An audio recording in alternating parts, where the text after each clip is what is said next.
छाछरे वेझो ॻोठाणनि पारां ज़मीन ते कब्ज़े ख़िलाफ़ एहतिजाज कयो वियो।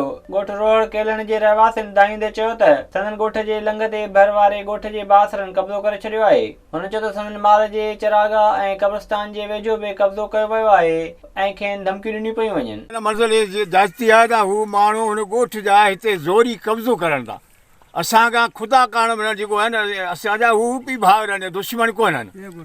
हू ॿिए ॻोठ जा आहिनि, ही असीं हिन रोड किरण जा, हू रोड चाढ़ण जा आहिनि।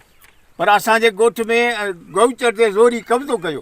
असांजे ॻोठ जे भरिसां जेका गौचर आहे उन ते कब्ज़ो थियो आहे, उन लंघनि ते कब्ज़ो थियो आहे, क़ब्रस्तान ते कब्ज़ा पिया थियनि ऐं खूहनि ते कब्ज़ा आहिनि। असां ग़रीब माण्हुनि खां ही ॻोठ रोड केलनि क़दीमनि खां हिन में मुख़्तलिफ़ क़िस्मनि जा रहनि था। भील, मेंगवाड़, नोड़ी मुस्लमान बि गॾु आहिनि।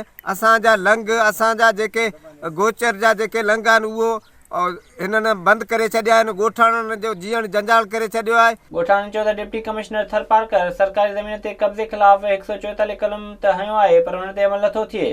ॻोठाणनि मुतालबो कयो त सरकारी ज़मीन ते कयल गैर क़ानूनी कब्ज़ो ख़तमु कराए साणु इंसाफ़ कयो वञे। विज़िट कयो अवामी आवाज़ मीडिया ग्रुप जी वेबसाइट awamiawaz.pk।